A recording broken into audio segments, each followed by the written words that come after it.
बिस्मिल्लाहिर्रहमानिर्रहीम अस्सलाम वालेकुम या अली मदद मां आहियां जो पंहिंजो अदाकार लाला फयाज़ ऐं ॾिसी रहिया आहियो मुंहिंजो यूट्यूब चैनल लाला फयाज़ ऑफिशियल।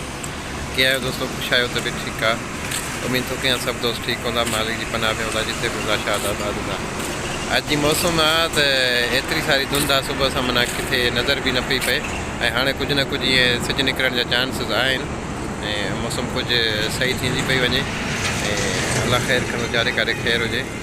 ऐं रोड जेको हाईवे आहे नेशनल हाईवे बिल्कुलु बंदि हुयो, सॼी राति बंदि हुयो ऐं हाणे गाॾियूं कुझु हलणु लॻियूं आहिनि।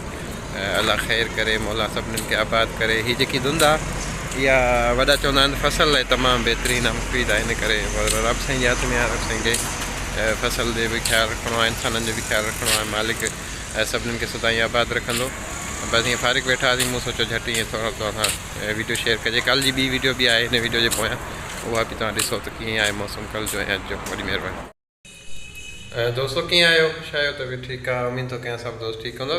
हीअ जेको आहे त अॼु जी मौसम जे हिसाब सां तव्हांखे मां वीडियो ठाहे ॾेखारियां पियो त अॼु जी मौसम कीअं आहे। तव्हां ॾिसी सघो था हर तरफ़ जेको आहे। मां त इन टाइम अंदरि बीठो आहियां, हिते जेको आहे सर्दी घटि आहे, बाक़ी ॿाहिरि इलाही सारी धुंध आहे ऐं मौसम जेको आहे त सर्दी जी तरफ़ ज़ोर शोर सां वधी रही आहे ऐं असां बि सर्दी खे इंजॉय कयूं पिया, अवां बि इंजॉय कयो। पंहिंजो ख़्यालु रखो, पंहिंजे नंढड़े ॿारनि जो ख़्यालु रखो, सिहत जो जेको आहे त ख़्यालु हुजे हमेशह लाइ ऐं मौला कंदो सभु ख़ुशि हूंदा, आबाद हूंदा। हीअ जेकी सर्दी आहे ख़ासि करे नंढड़नि ॿारनि ते, नंढा जेका ॿार आहिनि या मज़दूर तबिको आहे जेको, उन्हनि खे इन सर्दी खां बचणु घुरिजे।